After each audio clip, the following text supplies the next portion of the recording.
Welcome to Man Therapy.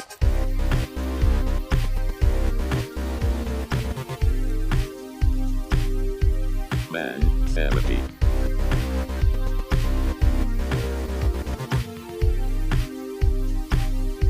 Man Therapy.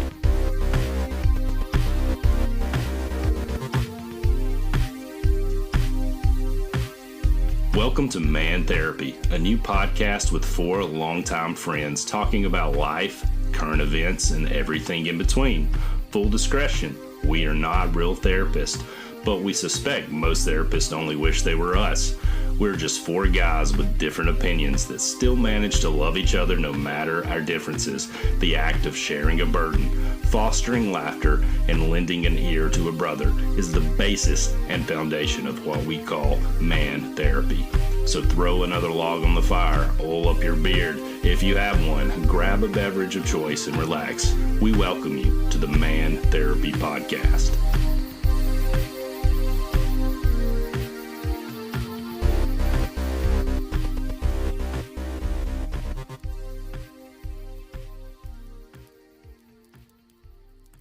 Disclaimer: some adult content may arise due to the nature of the content discussed.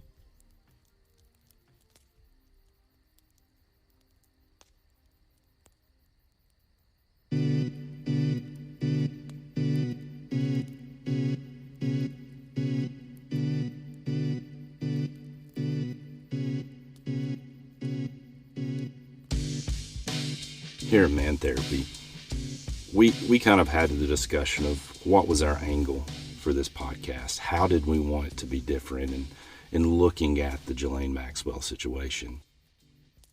We all came up with different sorts of questions, and we all came back to one premise that was Ghislaine is a human being, and we wanted to kind of approach our opinions and our research of Ghislaine from a humanistic side.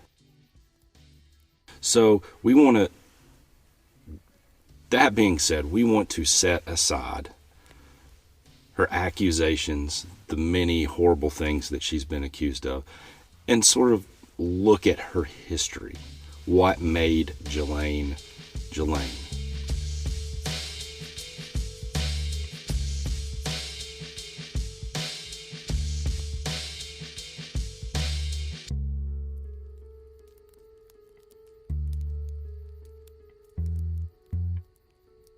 Ghislaine Maxwell was born on Christmas Day in 1961, the last of 9 children born to Robert and Elizabeth Maxwell. 3 days after her birth, Ghislaine's eldest brother was severely injured in a car accident that left him in a coma for the next 6 years.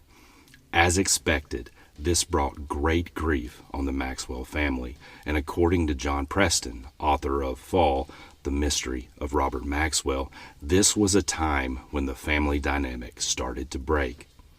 This brings us to a key point that we would like to explore or point out, or rather pose a question. What is a normal reaction when tragedy hits family? Why did this accident seem to wedge division instead of the family coming together and becoming closer to one another?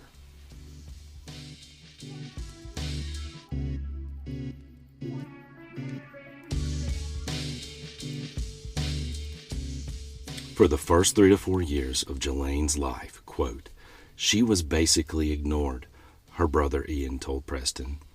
And later, in a memoir, Ghislaine's mother Betty would reveal that Ghislaine herself had developed anorexia while still a toddler.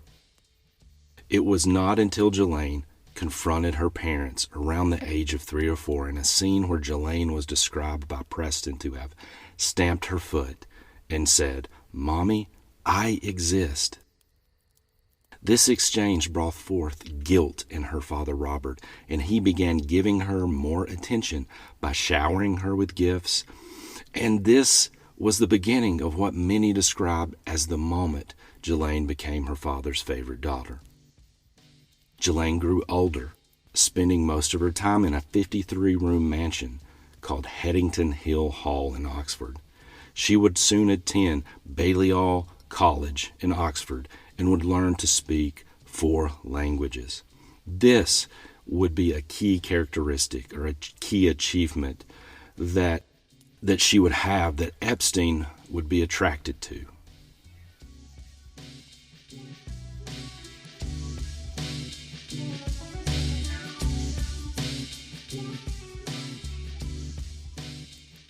Let's back up just a little bit and give some background on Ghislaine's father and get a clear picture of her childhood.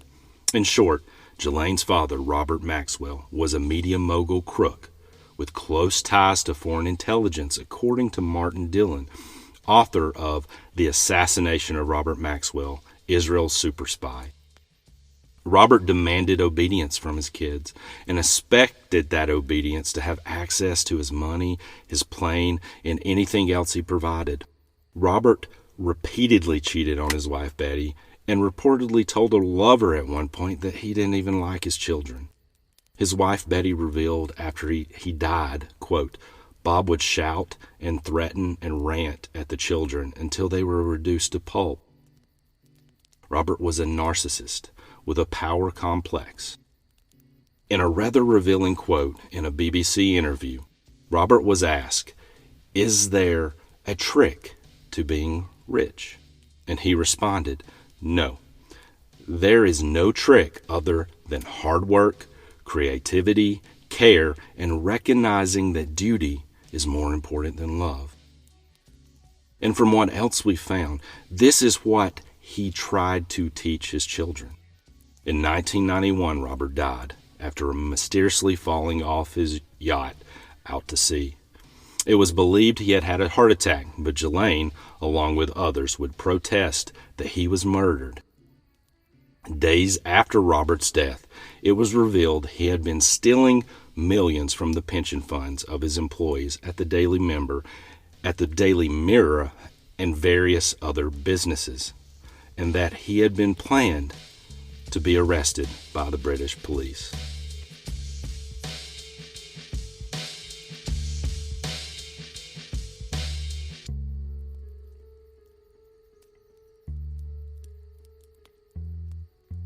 Her father's death hit Ghislaine hard as she moved to New York in 1991 after his death. No more lavish lifestyle, no more life of luxury, no more father to please. She was seemingly alone to forge her own path. It has been described that Ghislaine was obsessed with pleasing her father, a father that would demand perfection for her and reportedly bring her to tears if she couldn't meet his demands. A void, it seemed, needed to be filled inside of Ghislaine. Enter Jeffrey Epstein. In summation, one exchange stands out to us as reported by Vicky Ward in her multi-part series, Chasing Ghislaine. A friend of Ghislaine's recalled an instance where Jeffrey and Ghislaine were dating, and at the same time, Jeffrey shows up while Ghislaine was working amongst colleagues with another woman on his arm. After Jeffrey and the new woman exit, Ghislaine's friend turns to her and says, "You really don't have to put up with this." And Maxwell responds, "Yes, I do. My father taught me you do whatever it takes to keep your man."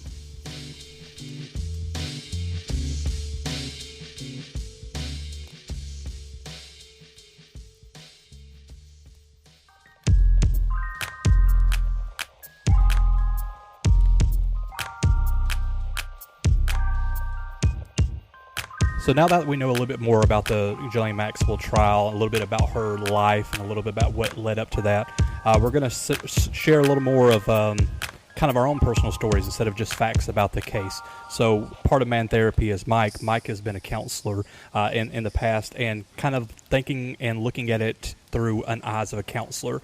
So Mike, what exactly stands out to you about Ghislaine Maxwell?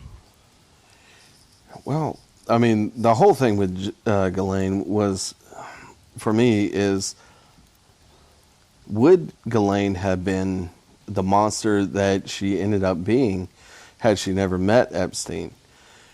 I mean, that really is a hard question to answer because, I mean, ultimately we know what the results are and there's no going back to the past. I mean, we honestly we have this nature versus nurture question here. So basically, Ghislaine, as we heard, she had a rough upbringing from a very tyrannical father. Robert was a bully, and he was abusive toward his family. And Ghislaine, as was touched on, she was mostly neglected as a toddler, and the whole part about having to come in and stamp her feet and say, "Mommy, I exist," and the fact that she had an eating disorder as a child, like that. That's some heavy shit for a kid to grow up in. So, looking at what she came up with as, her father, who he was, it sounds like she was in a survival mode. Like, okay, what pleases her dad? What does she need to survive in that household? And ultimately, she did become his favorite, naming the yacht after her, and, she basically was at his beck and call, even through all the shady shit that he did.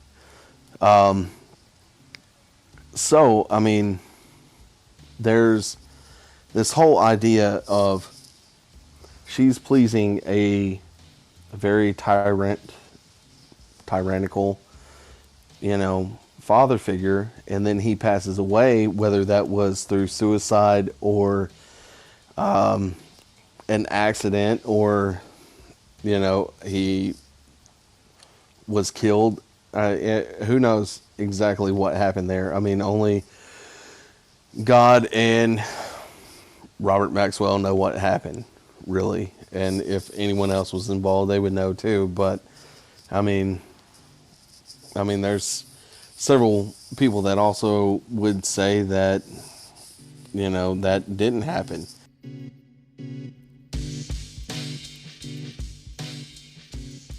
She went from one megalomaniac to another megalomaniac in Epstein.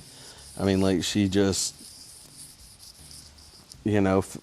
filled that vacuum void that she had, pleasing one tyrant. There wasn't any documented sexual abuse from her father that we know of. There was some things that have been said that, there might have been, and it just never was talked about. But, I guess, from just looking at the whole things that we've researched and, that we've talked about, there was obviously, this whole psychological aspect of, she wanted to please, and she wanted to stay, keep that status. When she left, she was left with nothing after her father died. She found Epstein and saw the power, the charisma, almost the perfect storm was there. In how she was brought up and everything.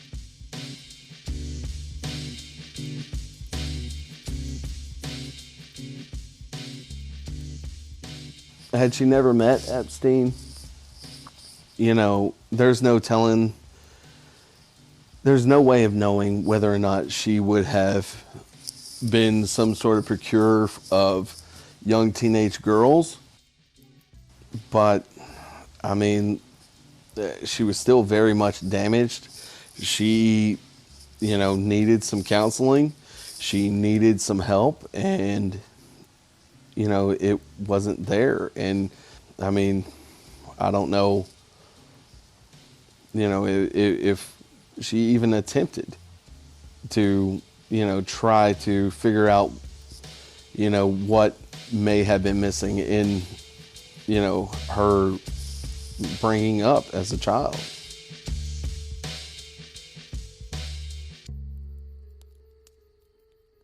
I feel bad for little Ghislaine, for Ghislaine as a child, for what she was brought up in, that home life. It's completely heartbreaking. I mean, to hear about someone growing up like that. And she had a terrible start in her life. When she needed love and safety from her parents, she did not get that. It was not there. I mean, supposedly, Robert Maxwell, I guess from that point, may have softened up, and I guess as much as Robert Maxwell could have softened up. He took Ghislaine then, but she still had a rough upbringing from that, even at that. She saw her father treat people as commodities, and then Ghislaine, she mirrored that exact attitude toward people as an adult.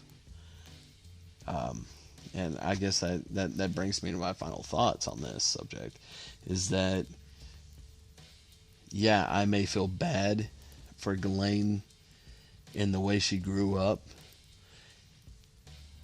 but I certainly do not feel bad for her as an adult, because she became a monster in her own right. She made her own choices, and at any point she could have done the right thing. She could have chose, as soon as Epstein divulged to her, his dark desires, to jump out or go tell somebody, authorities, something. But she didn't. She was enamored by somebody that had power and money, just like her father, had status, and she enjoyed that limelight. She lived for it. Who were these girls to her? I mean, why not? I mean, she joined in. She was involved in handpicking these girls. She was involved in touching these girls. I mean, I don't know how far all that went, but she's just as guilty and just as bad of a human being as Jeffrey Epstein. And she enjoyed every bit of the power and status that it gave her, procuring these women to the powerful men that her and Epstein were connected to.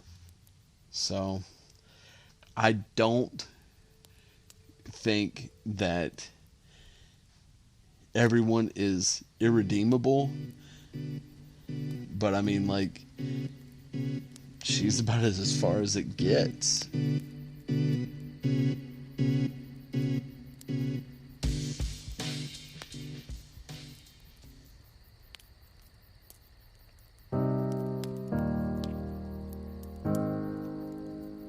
So all of us have been, of course, talking about the Maxwell trial, and there's so many news organizations and so many other outlets that have given the same spin on it. So we kind of wanted to talk about it in a just a different avenue.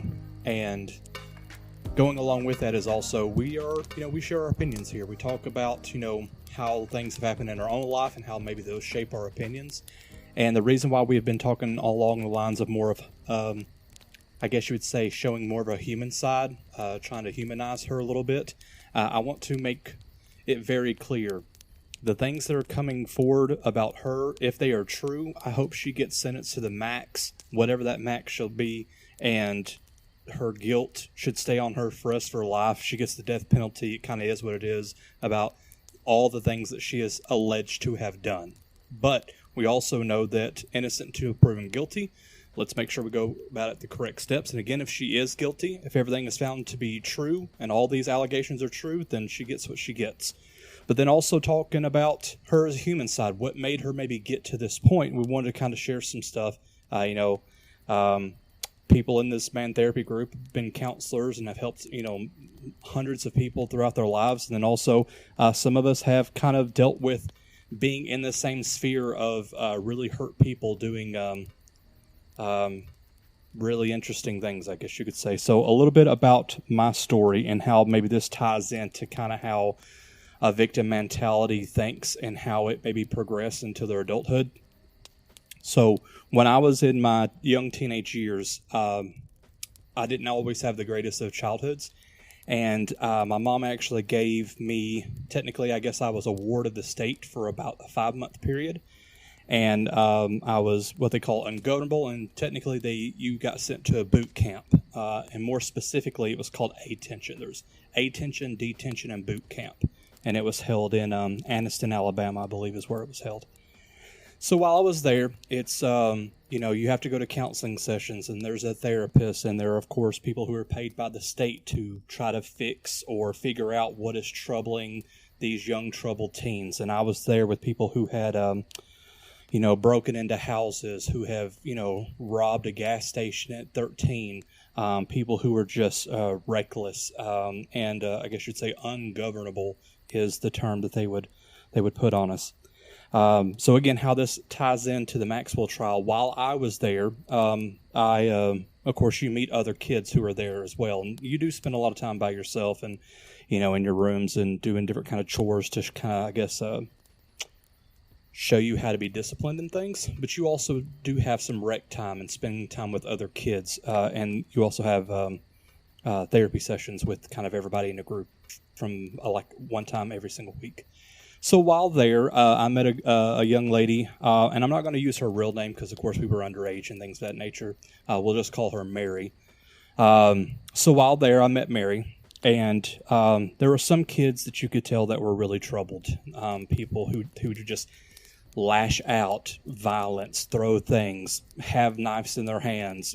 That was just their ultimate go-to thing was violence. She was a little bit different. She seemed a little more sad. She seemed a little more hurt that she was even in a place like this. And I felt that I was more there as well. I didn't go because of any violence or anything like that. It was more just home life and things that's a whole different story. So while there, I kind of did befriend her as often, and I guess you could see someone in that circumstance. And again, her counseling sessions, getting to know her. But it was more on the ends of when we got to talk more privately and, trying to understand when you're, 14, 15 years old, you don't really know 100% what you think and you're just a ball of emotions, but then also being in a place like that and coming from some really rough places where a lot of people who were at the A-tension facility. So we started talking, and through weeks and weeks and weeks and months, we, had a good friendship and kind of opened up. And it came about that she was sexually abused by her father. And that was part of the reason why her home life was so awful. And she was, of course, acting out because no one believed her. But she really never said the full story. But she just knew she wasn't going to be believed because the father was the head of that household. And he kind of, he ruled the roost. And there was a lot of say-so with everybody else through her siblings and her mom. So it was a tough time. So she was there because, again, the acting out, and I believe she shoved her mom or got into a fist fight or something like that. But so while talking to her more, I could just tell how many walls she had built up. And even though just a few months that I had known her, she never really opened up. She kept herself closed off. But the more she did start sharing was more like how hurt she was and how she can't trust people and how every single thing that she's had in her life seems like it can get taken away. And I remember her saying over and over again, I can't wait till I'm 18. That way nobody can make me do anything, and they can't make me stay in a house or a home. I get to do what I want, and I can make my life the best I can. So with saying that, of course, we shared information, and again, this is way back in the day. This is when some MySpace action was happening, by the way. So I found her, and we kind of reconnected, and I was working close to where she lives, so I took a trip there and just kind of like meet up with her and stuff of that nature. And at this time, I'm 19 at the time, so it's about 4 or 5 years had passed, and we had kind of kept in contact. By contact, I mean like a message once every 3 or 4 months. So going to see her was like, hey, let's go get some lunch, let's catch up and things of that nature. And it was weird because she never really trusted me to tell, like, I guess her truth and the things that led up to it. But when we were eating, man, she just an open book and was just like telling me everything. And the reason why I'm telling you this story, and as it relates to Ghislaine Maxwell, Mary, she told me all the things that had happened and how that had broke her. And since that we had, talked and been in the attention facility, her life just went worse because she just felt like she deserved more in life. So she would hurt whoever she had to hurt, whatever that meant, to get what she wanted because her life is so broken. So then she went from abusive relationship, physical abuse, to physical abuse relationship, one after another, because now looking at it, that's all she's ever known. That's all she's ever felt. That's all she's feels like she can get. And that all stemmed from that past of having a father that took advantage of her in that way, but couldn't have loved her because of what he did, truly. And it just lets me know, especially to like this Ghislaine Maxwell trial, of how someone's past can break them, or how much that I'll prove everybody in my life and I'll get whatever I want by whatever means I can get it. And when I was listening to the Maxwell trial, a lot of things started rushing into my memory of like, I wonder what really happened in Maxwell's childhood. And we know in little stories and little snippets and things we've already talked about, but like what really happened to cause her to do the, again, alleged, and again, if it's found guilty, I hope she gets the death penalty. Okay. But like, what caused her to get into that mind frame of I'll take advantage of whoever I have to get what I want or to keep what I want. And it just kept on bringing me back to the story of Mary and how her broken childhood caused her to be broken throughout her life. And not only was herself she was broken, she was also breaking people emotionally and things of that nature throughout her life. And it unfortunately did not go very well for her. She had a couple ODs, and then I want to say in about 2010, I lost contact with her, and I haven't been able to find her on any social medias or anything like that. And I hope she's doing well. Hope she's, found a better path, and, things have worked out. But it just showed me sometimes when people come from brokenness, it's hard for them to break out. And not that that is an excuse, especially for Maxwell in this trial, but just it helps me realize, if it's true, how people can do some of the things that they do. And it's still wrong, 100%. But trying to understand Maxwell as a person, I think that this story was, helped me humanize her a little bit in that respect.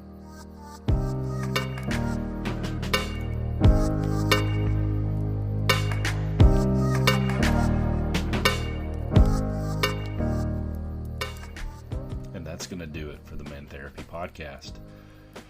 Thanks for listening. We're pretty much on all social platforms. Email us at mantherapypodcast@gmail.com. I want to thank Mike and Ray for sharing their opinions in this podcast, and I believe they did an excellent job. And with that, we're out. See ya.